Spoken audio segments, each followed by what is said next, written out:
I am Charlton, 32 years old, and a single dad to my amazing 7-year-old son, Jake. Since losing my wife to cancer 3 years ago, family holidays became our anchor. This Thanksgiving, we were excited to spend time with my parents and extended family, despite the ongoing tension with my sister Caroline. I never expected that day would end with my father looking me in the eyes saying, "You need to leave. You and Jake are not welcome at our family party." The shocking betrayal cut deeper, knowing I had been paying their bills for 5 years.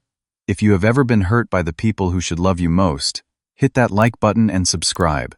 Let me know where you are watching from, and get ready for a story about family, betrayal, and standing up for yourself. Life was not always this complicated between me and my family. For most of my life, I had a great relationship with my parents, Roger and Diana.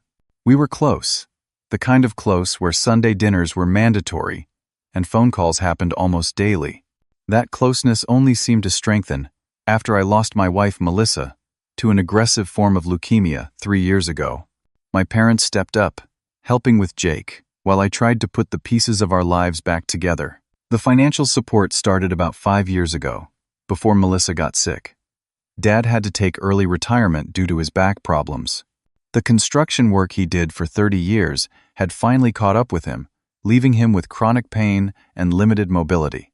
Around the same time, Mom was diagnosed with rheumatoid arthritis, which made her administrative job increasingly difficult. Their medical bills started piling up, and their savings were quickly dwindling. I was doing well in my career as a software engineer, having recently been promoted to senior developer at a growing tech company. When I saw my parents struggling to make ends meet, the decision to help them was automatic. I started by covering their mortgage payment each month, then gradually took on their utility bills, property taxes, and even their car payments. Last year, I funded a complete renovation of their bathroom to make it more accessible for Dad. "We will pay you back someday, honey," Mom would say whenever I waved away their thanks. "Family takes care of family," was always my response. It was what they had taught me growing up, and I was happy to be in a position to help them. Meanwhile, Jake and I had built our own little world. Our house was not big, but it was filled with love and memories of Melissa. Jake had her eyes and her infectious laugh. Watching him grow was both a joy and heartbreak, knowing she was missing it all. But we managed. Jake was a bright, curious kid who loved dinosaurs, building elaborate Lego creations, and asking endless questions about how things worked. As a single dad, I tried my best to fill both parental roles. Bedtime stories, school projects, soccer practice, doctor appointments, it all fell on me. My parents helped when they could, having Jake over for sleepovers or picking him up from school occasionally. But the daily responsibilities were mine alone. Thanksgiving had always been a big deal in our family. Before Melissa passed, we would alternate between spending it with her family and mine. After she was gone, we always went to my parents' house. It became an anchor for Jake, a tradition he could count on in a world that had already taken too much from him.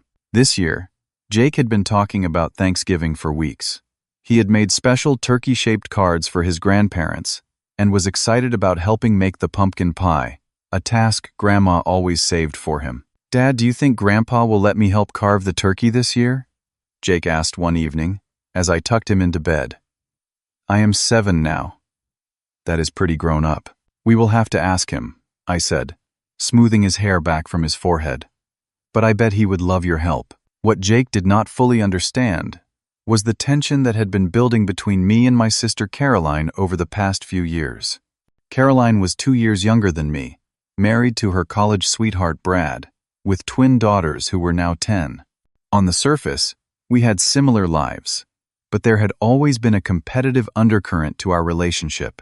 The rift between us widened after I started helping our parents financially. Caroline and Brad were doing well. He was a successful real estate agent, and she ran a popular fitness studio, but they never offered to help with our parents' expenses. Instead, Caroline seemed resentful of the closer relationship I had with Mom and Dad. "You are just buying their affection," she said during one particularly heated argument last Christmas. "Always playing the hero while making the rest of us look bad." I had hoped this Thanksgiving would be different. Jake deserved a peaceful family gathering, and despite everything, I missed the closeness we once had as siblings. Maybe the holiday spirit would soften Caroline's attitude. I was willing to extend an olive branch for Jake's sake, and honestly, for my own as well. 2 weeks before Thanksgiving, I called my mother to confirm our plans and offer my help with preparations. "Hi, Mom. Just checking in about Thanksgiving. What time should Jake and I come over? I was thinking we could arrive early to help with cooking." There was a slight pause before she answered. "Oh, Charlton. Yes, Thanksgiving. We are still planning for everyone to be here around 2 in the afternoon. But you do not need to come early, honey. I have everything under control." Something in her voice sounded off, a hesitancy that was not typically there. But I brushed it aside, thinking she might just be tired. "Are you sure? Jake and I would love to help. Plus, he is so excited about making the pumpkin pie with you." Another pause. "Well, if you really want to come early, I suppose that would be fine. You could come around noon?" "Perfect. And what can I bring?" I was thinking of making Melissa's sweet potato casserole, and maybe a green bean dish. "That would be lovely, dear. And perhaps some of that cranberry sauce you made last year? Everyone enjoyed that." We chatted for a few more minutes about the menu and who would be attending. She confirmed that Caroline and her family would be there, along with my Uncle Stephen and his wife. "It will be nice to have everyone together," I said, trying to sound enthusiastic, despite my concerns about seeing Caroline. "Yes, nice," Mom echoed, but her tone remained strangely flat. The following weekend, Jake and I went shopping for ingredients and gifts. I had decided to bring a nice bottle of scotch for Dad and a scented candle set for Mom, along with some books for my nieces. Jake insisted on bringing the turkey cards he had made, plus some special drawings for his cousins. As we pushed our cart through the grocery store, Jake bubbled with excitement. "Do you think Sophie and Lily will like my dinosaur drawings? I made Sophie a T-Rex because she said they were her favorite, and Lily gets a Triceratops. They will love them, buddy. That was really thoughtful of you to remember their favorites." And I made Grandma and Grandpa a special card with all of us around the table. "See? That is you and me, and Grandma and Grandpa, and Aunt Caroline and Uncle Brad, and Sophie and Lily." He held up a colorful drawing where stick figures surrounded a table topped with what looked like a brown blob, presumably the turkey.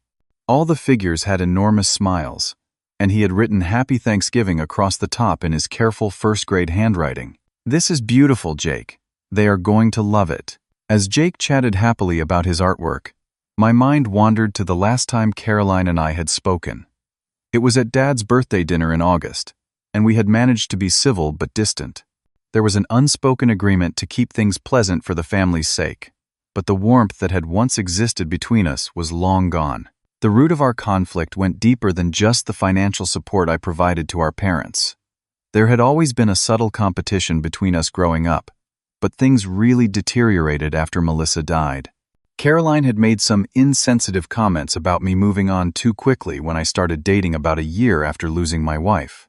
The fact that I had gone on exactly 3 dates before deciding I was not ready did not seem to matter to her. Somehow, in her mind, I was dishonoring Melissa's memory, despite the fact that Caroline and Melissa had never been particularly close.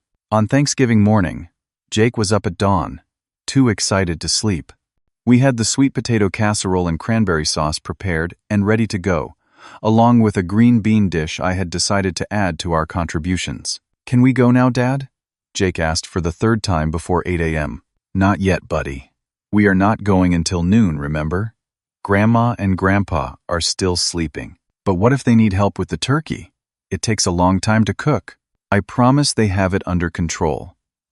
How about we watch the parade on television until it is time to go?" The morning crept by, with Jake alternating between watching the parade and asking if it was time to leave yet. Finally, at 11:30, I loaded our food, gifts, and an extremely excited 7-year-old into the car. The drive to my parents' house took about 40 minutes, through neighborhoods where autumn had painted the trees in brilliant shades of orange and red. As we drove, I found myself growing increasingly anxious. Something about my mother's tone during our phone calls had been nagging at me, a subtle strain that I could not quite place. "Dad, do you think Aunt Caroline will like my card too?" Jake asked, interrupting my thoughts.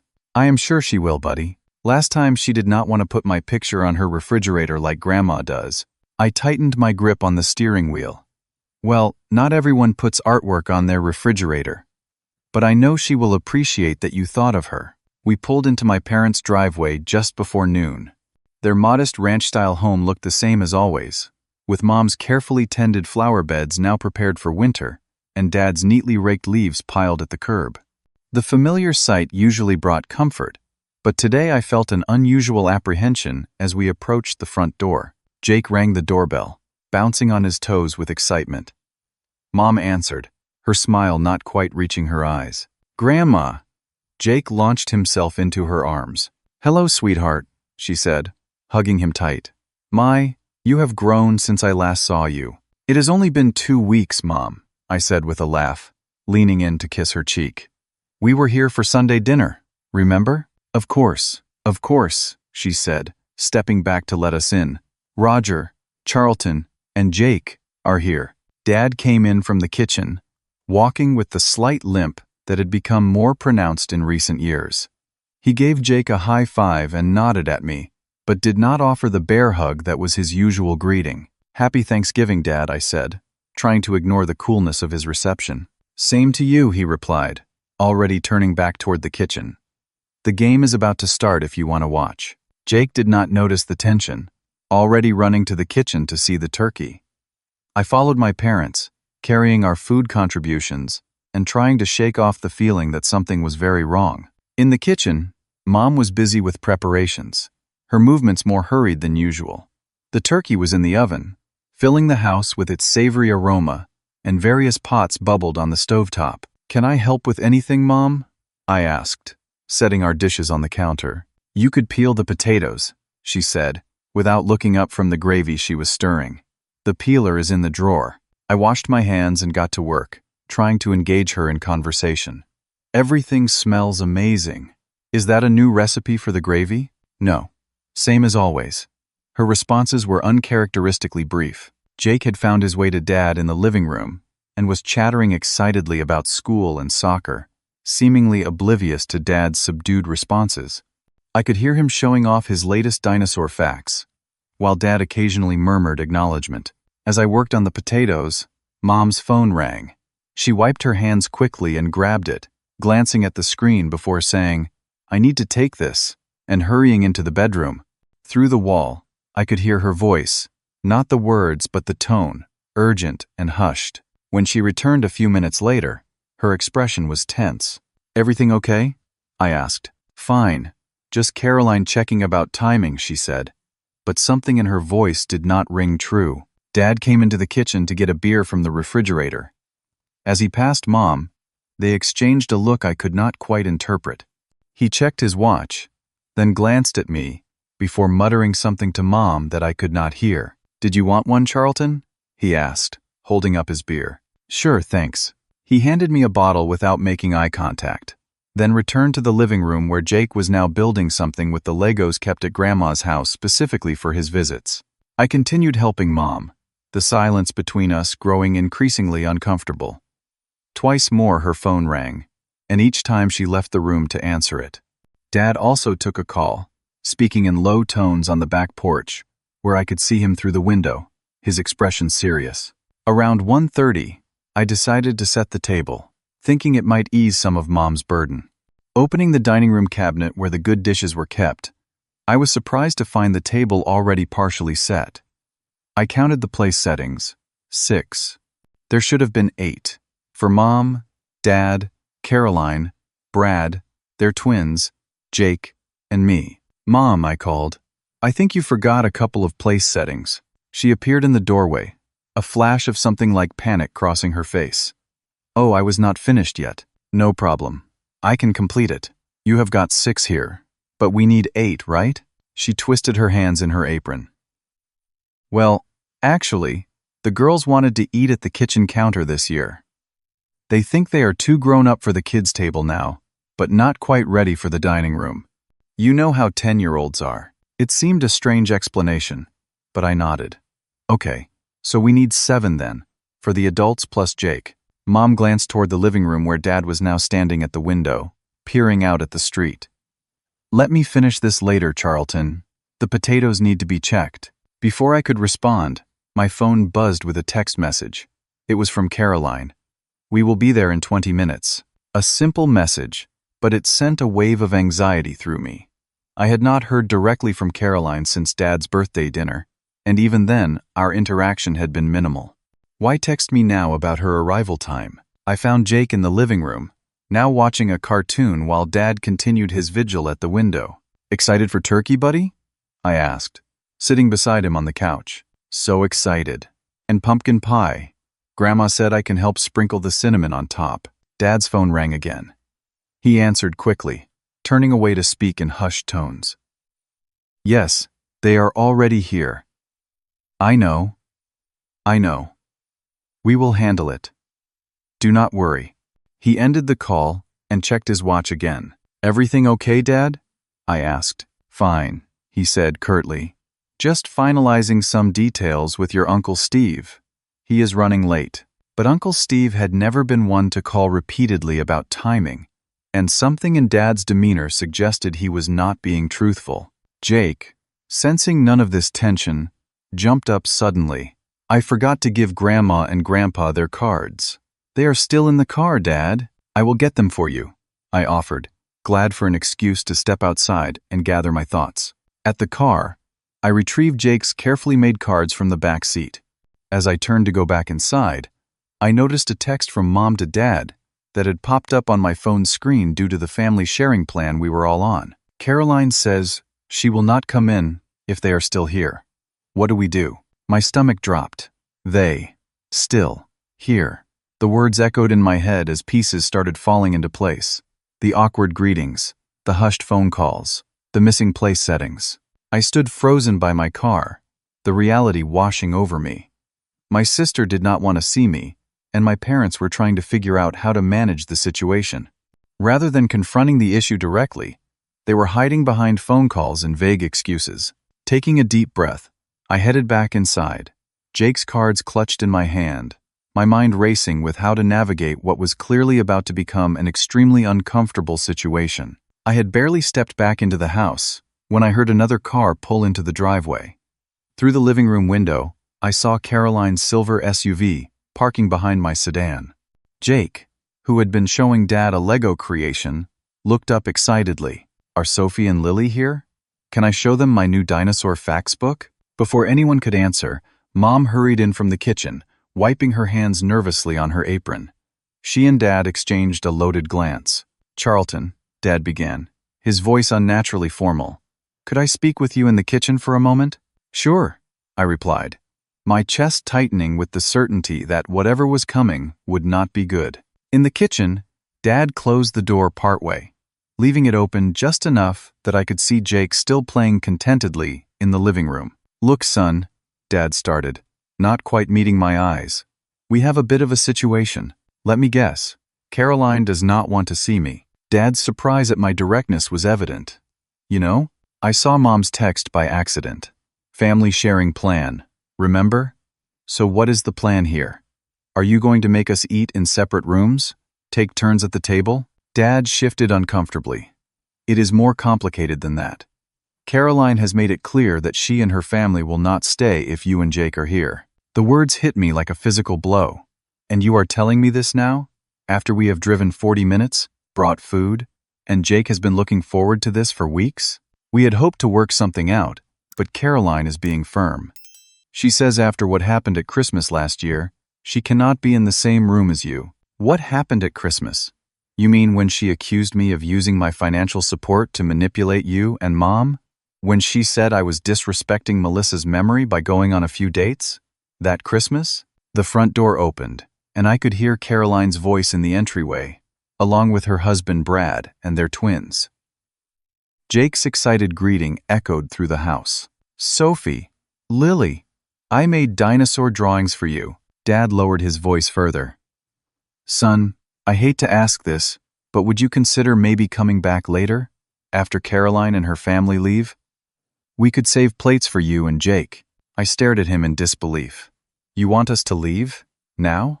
Do you understand what that would do to Jake? It would just be for a few hours, Dad pleaded. We will tell him there was a mix-up with the timing. A mix-up? Dad, he is 7, not stupid. He will know exactly what is happening. Mom appeared in the doorway, her expression pained. Charlton, please. Just for today. We can figure out a better solution for Christmas. From the living room, I could hear Caroline's deliberately loud voice. We are not staying if they are still here. I made that clear. I stepped past my parents into the living room, where Caroline stood with her arms crossed, her husband looking uncomfortable beside her. Jake was showing his drawings to Sophie and Lily, who seemed confused by the tension among the adults. Hello, Caroline, I said, struggling to keep my voice level. Happy Thanksgiving. She barely glanced at me. Mom, Dad, I told you we would not come if they were here. This was supposed to be settled before we arrived. Settled? I repeated. Is that what I am to you now? A problem to be settled? Caroline finally looked at me, her expression cold. You know exactly why I do not want you here. After the way you have manipulated Mom and Dad with your money, acting like you are the only one who cares about them. Manipulated them? I have been helping them because they needed it, and I could provide it. Where were you when Dad's medical bills were piling up? Not all of us can afford to throw money around like you, Mr. Big Shot Tech Guy. Brad put a hand on Caroline's arm. Caro, maybe we should take this somewhere private. The kids do not need to hear this. But Caroline was too angry to be reasoned with. No, everyone needs to hear the truth. Charlton has been buying Mom and Dad's affection for years, making me look like the bad daughter because I cannot pay their mortgage. Jake had stopped showing his drawings, his small face clouded with confusion as he sensed the hostility in the room. Dad? He said, coming to stand beside me. Why is Aunt Caroline mad? I put my hand on his shoulder protectively. It is just a grown-up disagreement, buddy. Nothing for you to worry about. Mom stepped forward, visibly distressed. Please, can we all just calm down and enjoy Thanksgiving? This is supposed to be a family holiday. That is exactly the point, Caroline snapped. Family, not someone who only shows up when it makes him look good. Dad cleared his throat. Charlton, I think it might be best if you and Jake gave us some time with Caroline and her family, just for today. I could not believe what I was hearing. Are you serious right now? You are asking us to leave? Please try to understand, Mom pleaded. Caroline has been very upset, and we just want a peaceful holiday. So, you are choosing her over us? After everything? Dad's expression hardened. It is just one day, Charlton. You need to leave. You and Jake are not welcome at our family party today. The words hung in the air, devastating in their finality. Jake's hand tightened in mine. Dad? He whispered, his voice small and confused. We have to go? But what about the pumpkin pie? Grandma said I could help. The pain in my son's voice broke something inside me. I looked around at my family, at the people who were supposed to love and support us. Caroline stood triumphant, my parents apologetic but firm, and Brad and the twins uncomfortable bystanders to our humiliation. Let us get our coats, Jake, I said quietly. We are going home, but the turkey, and my cards and... His voice broke, tears welling in his eyes. I knelt down to his level. I know, buddy. I am so sorry. We will have our own Thanksgiving at home, okay? With all your favorite foods. As I helped Jake into his coat, I could feel the weight of everyone's stares. Mom stepped forward with a container. Take some food with you, she offered weakly. I shook my head. Keep it. Seems like you have made your choice clear. Jake, now openly crying, clutched his dinosaur drawings that the twins had not wanted. I gathered our things, including the food we had brought, and guided my heartbroken son toward the door. As we stepped onto the porch, I heard Caroline's voice behind us. This is for the best. You have dominated every family gathering for too long. I did not turn around, focusing instead on getting Jake safely to the car. As I buckled him into his seat, his tears fell faster. Why do not they want us, Dad? Did I do something bad? His question shattered what remained of my composure. No, buddy, you did nothing wrong. Sometimes grown-ups make bad decisions that hurt other people's feelings. This is not about you, I promise. As we pulled out of the driveway, I caught a glimpse of my parents watching from the window. The betrayal cut deep, but my immediate concern was for Jake, sobbing quietly in the back seat, his Thanksgiving dreams in ruins. The drive home felt endless, punctuated only by Jake's occasional sniffles from the back seat. I had put on his favorite playlist, but he showed no interest in the music that usually had him singing along enthusiastically. When we finally pulled into our driveway, the emptiness of the house seemed to mock us. We should have been enjoying turkey and stuffing with family, not returning to a quiet, unprepared home at 2 p.m. on Thanksgiving Day. "I am hungry, Dad," Jake said quietly as we entered the house. The simple statement pierced my heart. Of course he was hungry. We had planned to eat a big meal at my parents' house, and now we had nothing prepared. "How about I make us some sandwiches for now?" I suggested, trying to inject some cheerfulness into my voice, "and then we can figure out our own Thanksgiving dinner." Jake nodded without enthusiasm, dropping his dinosaur drawings on the coffee table before slumping onto the couch. While I made turkey and cheese sandwiches, I mentally inventoried our refrigerator and freezer. We had some chicken breasts I could defrost, some frozen vegetables, and potatoes. Not a traditional Thanksgiving meal, but it would have to do. We ate our sandwiches in front of the television, watching a kids' movie that Jake usually loved but that now failed to capture his attention. He picked at his food, eventually setting the half-eaten sandwich aside. "Dad?" he asked during a quiet moment in the film. "Why does Aunt Caroline not like us?" I turned to face him, struggling to find words that would explain adult conflicts to a 7-year-old without burdening him with the full, ugly truth. "It is not that she does not like us, buddy. Aunt Caroline and I have some disagreements about grown-up things. It has nothing to do with you. But Grandma and Grandpa do not want us either? They said we are not welcome." The directness of his question made my throat tight. Sometimes adults make choices that hurt other people's feelings. Grandma and Grandpa made a choice today that was not very kind or fair. But why? We brought food and cards and everything. I know we did. I pulled him close to my side, and that was very thoughtful of us. The problem is not with anything we did. Sometimes family relationships get complicated. Jake was quiet for a moment, processing this. Sophie and Lily did not even want my dinosaur drawings. I worked really hard on them. I know you did, and they are amazing drawings. Would you like to hang them on our refrigerator instead? He nodded slowly. I guess, but it is not the same. After the movie ended, Jake retreated to his room with his Legos, usually his comfort activity when upset. I started preparing our improvised Thanksgiving dinner, trying to make it as special as possible under the circumstances. While the chicken marinated, I sat at the kitchen table with my laptop, a sick feeling growing in my stomach as I opened my financial accounts. For 5 years, I had been supporting my parents financially. It started with covering their mortgage when Dad had to retire early due to his back problems. Then came the utility bills, property taxes, car payments, and even the renovation of their bathroom last year to make it more accessible for Dad. All told, I had given them over $150,000, not counting the monthly payments I still made. I pulled up the automatic transfers scheduled for next week, money that would cover their mortgage and electric bill. Looking at those pending transactions now felt like salt in an open wound. They had chosen Caroline's comfort over Jake's feelings, over our rightful place at the family table. And yet, they would still expect my check to arrive on time. My phone buzzed with a text from Mom. "Are you and Jake home safe?" The casual concern, as if she had not just participated in humiliating us in front of the entire family, sparked a flash of anger. I did not respond.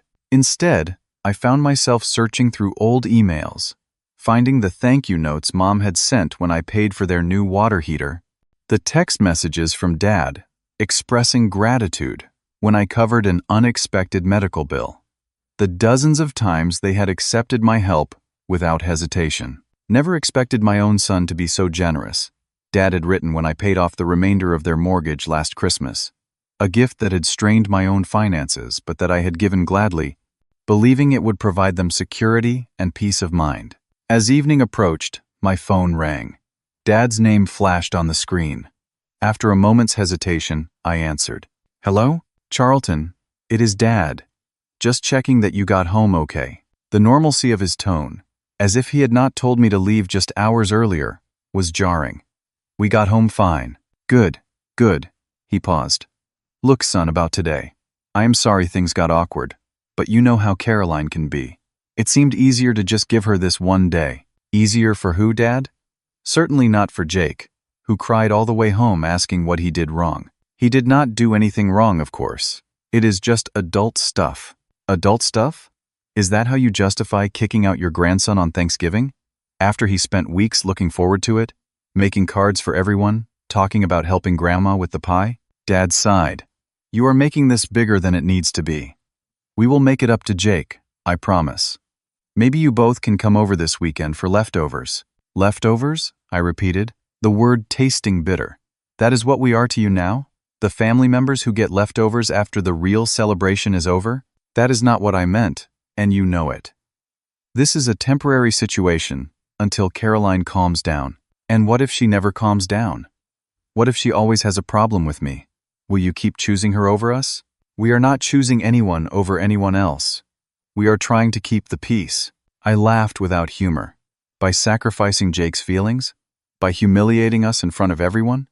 That is your idea of keeping the peace?" "Look, son, I know you are upset, but..." "But what, Dad? But I should understand that my support only goes so far? That I can pay your bills but do not get a seat at your table? Is that what you were going to say?" There was a long pause. "The financial help you have given us has nothing to do with this. Doesn't it, though? You have had no problem accepting my money for 5 years. But when Caroline throws a tantrum, you throw us out without a second thought. That is not fair, Charlton." "No, Dad. What is not fair is treating your grandson like he does not matter. What is not fair is accepting thousands of dollars from me while treating me like I am disposable." From the hallway came the sound of Jake's door opening. I lowered my voice. "I have to go. Jake needs me." "Charlton, wait." I ended the call as Jake appeared in the kitchen doorway, his expression uncertain. "Was that Grandpa?" "Yes, buddy. He was just checking that we got home okay." "Are they sorry? Can we go back now?" The hope in his voice made my decision clear. "No, Jake. We are going to have our own Thanksgiving here. I have got chicken marinating, and we can make mashed potatoes together. How does that sound?" He nodded, but without enthusiasm. "Okay." After Jake went to bed that night, exhausted from the emotional day, I sat at my computer again. This time, I logged into my bank account and navigated to the automatic payments section. One by one, I canceled the recurring transfers to my parents' mortgage company, utility providers, and property tax fund. Then I drafted an email to my financial advisor, instructing him to remove my parents as beneficiaries from my life insurance policy, replacing them with a trust for Jake. These actions did not erase the hurt or heal the breach in our family, but they represented a necessary step towards self-respect. I had spent years supporting people who, when push came to shove, did not support me or my son in return. As I closed my laptop, I felt a strange mixture of guilt, resolve, and something close to liberation. For the first time in years, I was putting Jake and myself first, refusing to be taken for granted any longer. The decision was painful but necessary, a boundary that should have been established long ago. The morning after Thanksgiving, I woke early, my mind still churning with the events of the previous day. Jake was still asleep, exhausted from the emotional roller coaster. I made coffee and sat at the kitchen table with my laptop, methodically going through the final steps of disentangling my finances from my parents' lives. First, I called the mortgage company to officially remove my name and payment information from their records. The customer service representative seemed confused.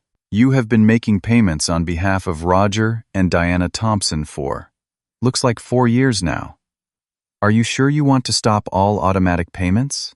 "Yes, I am sure," I replied, my voice steadier than I felt. "They will be taking over their own mortgage payments going forward." Next came the utility companies, the property tax office, and their car insurance provider.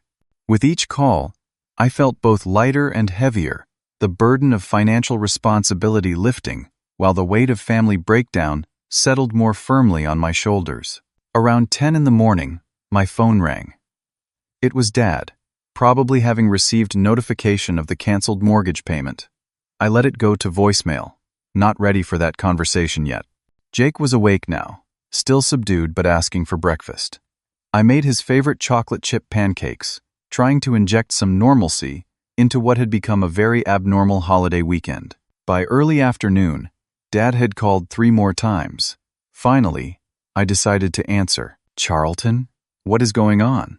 I just got a notification from the mortgage company that the payment arrangement has been canceled." "That is right," I said calmly. "I have canceled all the financial support I have been providing." There was a moment of stunned silence before Dad found his voice again. "You did what? Why would you do that without talking to us first? Why would you kick Jake and me out of Thanksgiving without talking to us first?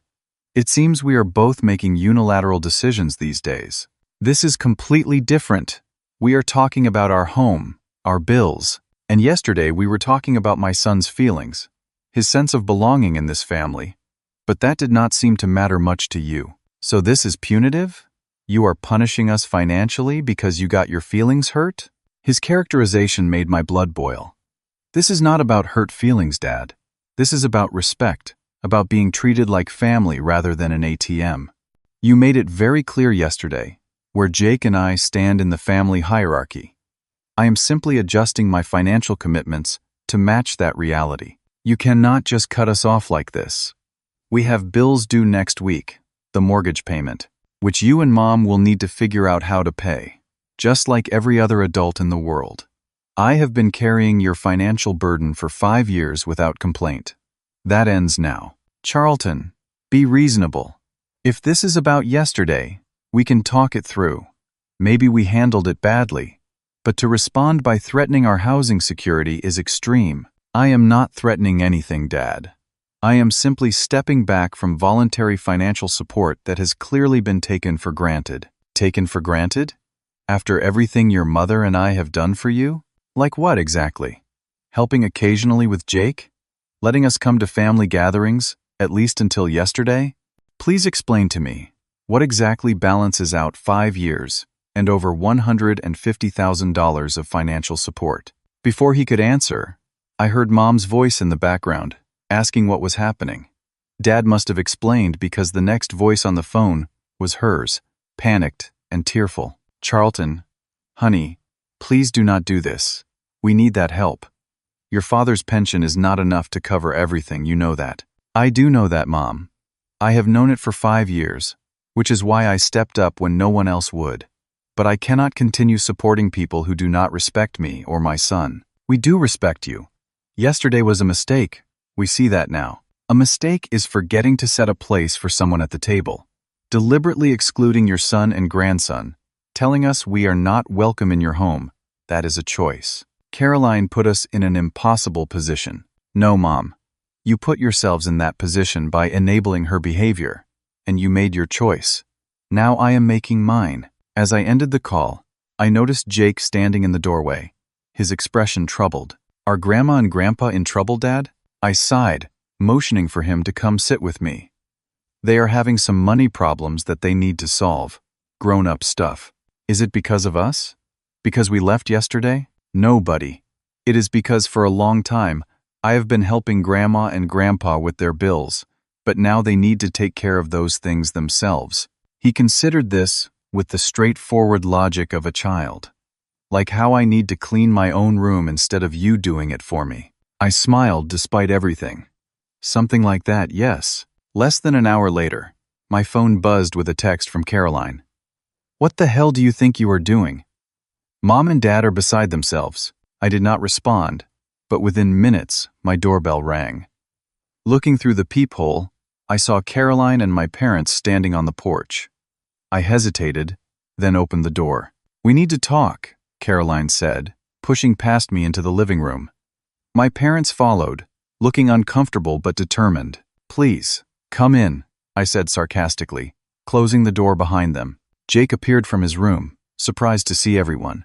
"Grandma? Grandpa? Aunt Caroline?" Mom stepped forward, kneeling to hug him. "Hello, sweetheart.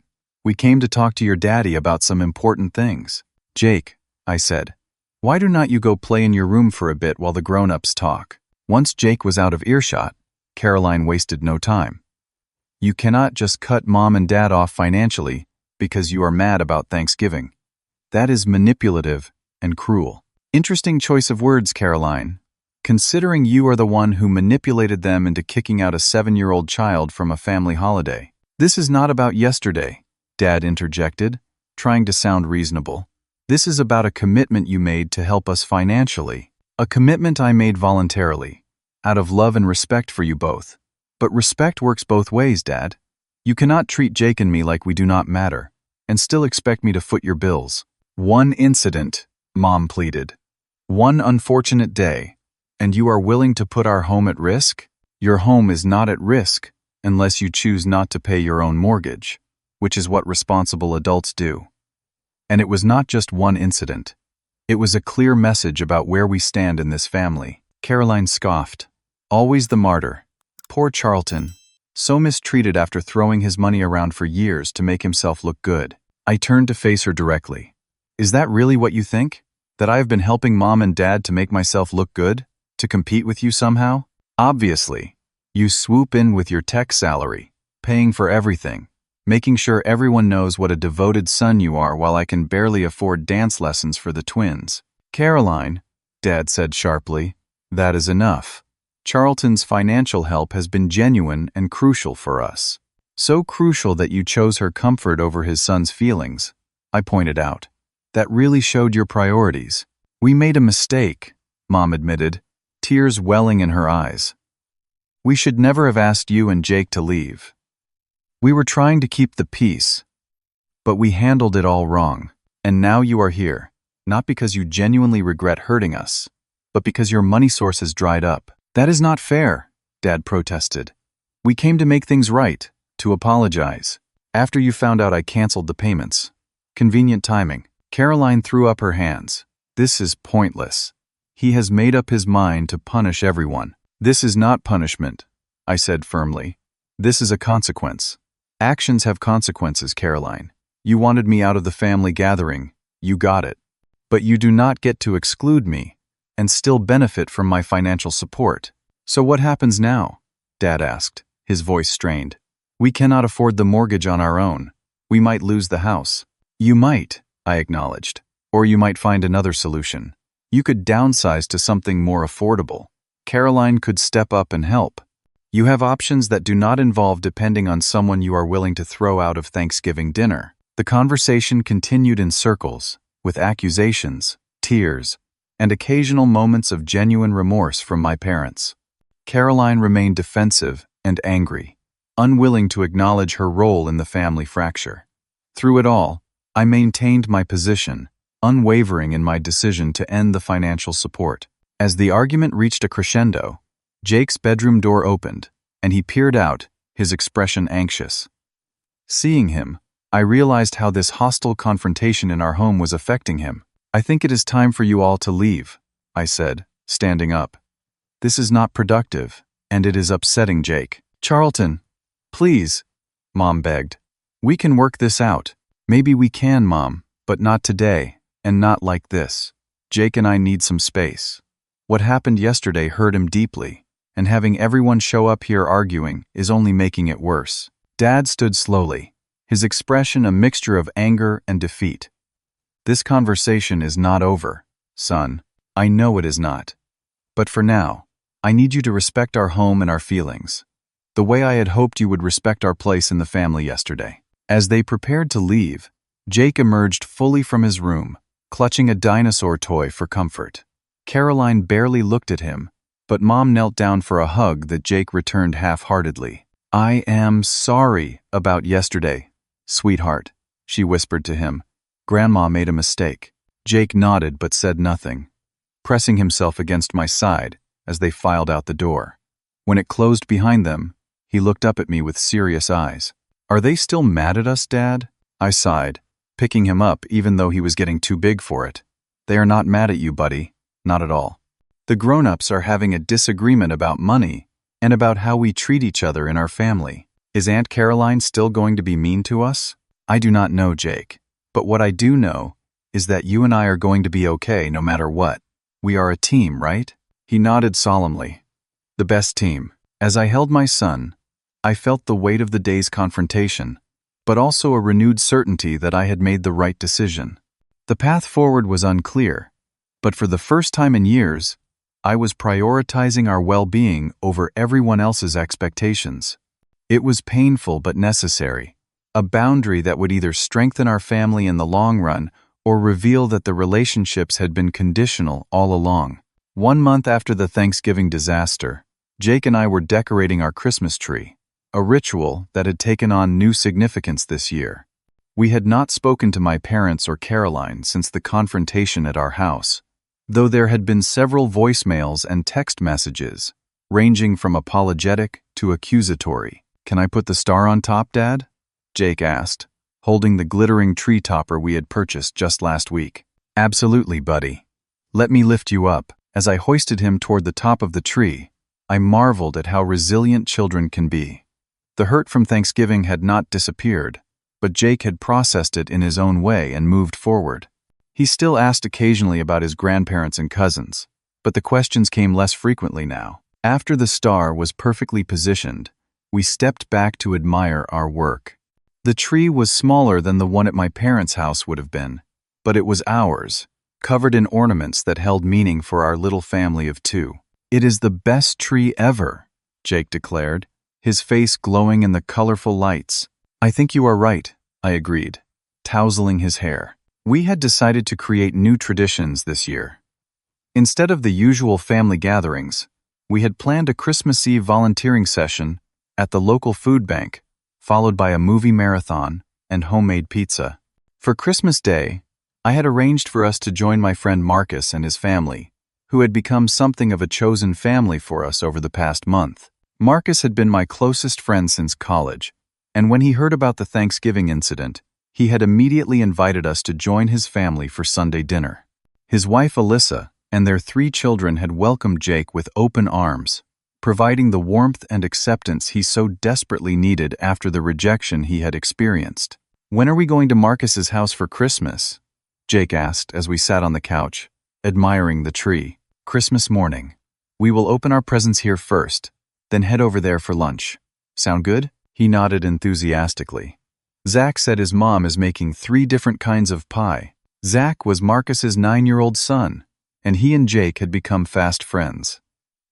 It warmed my heart to see Jake forming connections outside our immediate family, building his own support network. The doorbell rang, interrupting our quiet moment. Jake jumped up. "I will get it!" "Wait," I cautioned, suddenly wary.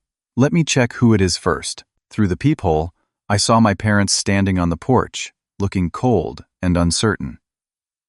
I hesitated, then opened the door. "Mom, Dad, this is unexpected. We should have called first," Mom admitted, "but we were afraid you might not answer." Jake peered around my leg.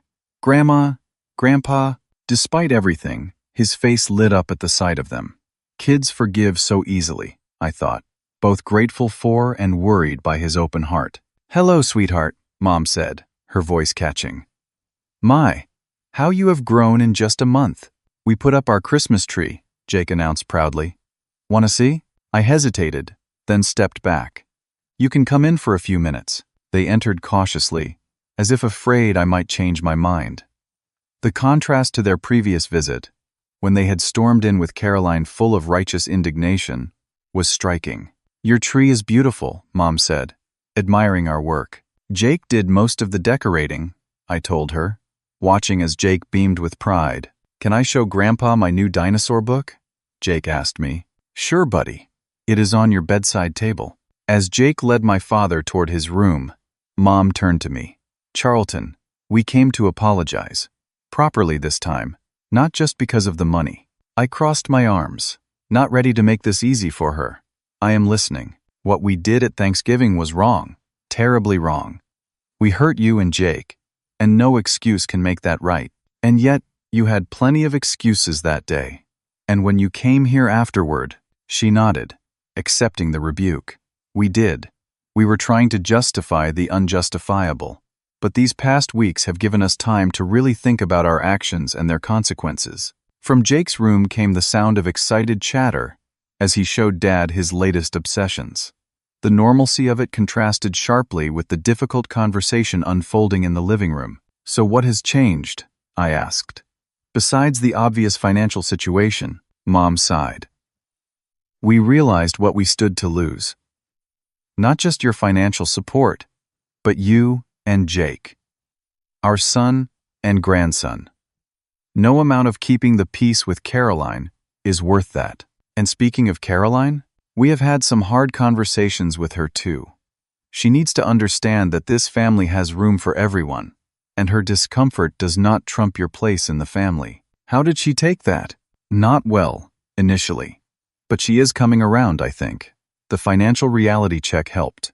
When she realized we might have to sell the house because we could not make the payments, it put things in perspective." "So you have not lost the house?"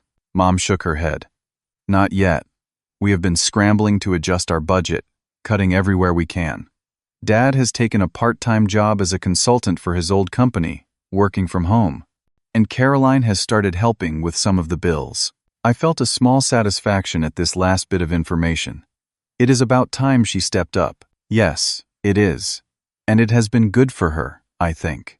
She is starting to understand what you have been doing for us all these years. From the hallway, Dad appeared with Jake riding on his shoulders, both of them laughing. The sight caught me off guard, a glimpse of what normal family relationships should look like. "Dad was showing me how he used to give you shoulder rides when you were little," Jake explained as Dad carefully set him down. "He did," I confirmed, memories of happier times surfacing despite my resistance, until I got too big and almost broke his back. Dad smiled cautiously.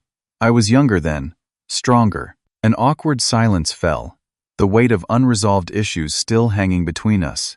"Jake," I said, "why do not you go finish your Christmas list in your room while I talk to Grandma and Grandpa?" Once Jake was out of earshot, I turned to my parents. "Look, I appreciate you coming here and apologizing. I really do. But trust has been broken, and it cannot be fixed with one visit and some nice words." "We know," Dad said solemnly. "We are not expecting things to go back to how they were overnight. We just want a chance to make things right, to be part of your lives again. Jake's too. And what about next time Caroline has a problem with me? Will you choose her comfort over Jake's feelings again?" They exchanged a glance before Mom answered. "Number. We have made that very clear to her. This family needs to find a way to function with all its members present and respected. If she cannot handle that, then she will be the one missing gatherings, not you and Jake."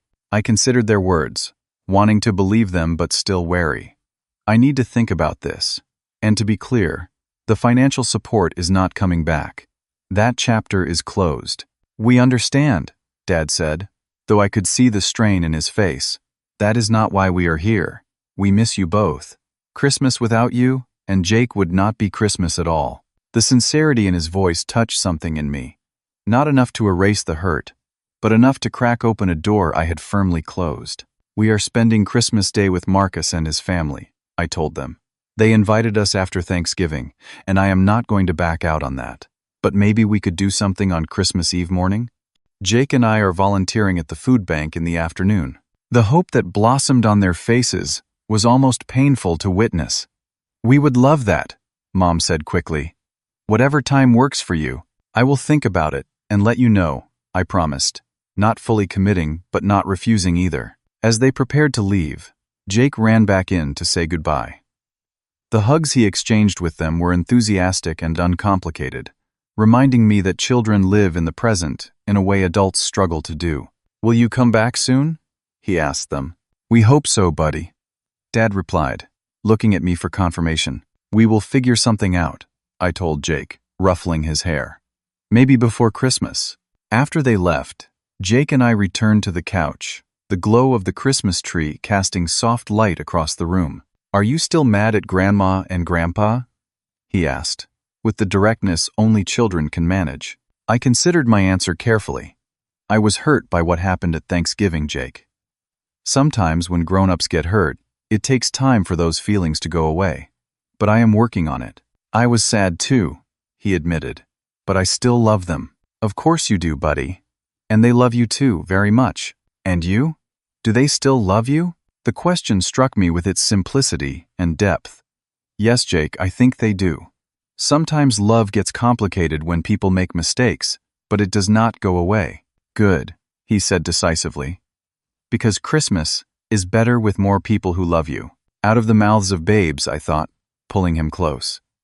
His simple wisdom cut through the tangle of hurt, pride, and principle that had been guiding my actions. In the weeks that followed, we began the slow process of rebuilding our family relationships. It started with short visits, carefully navigated conversations, and clear boundaries.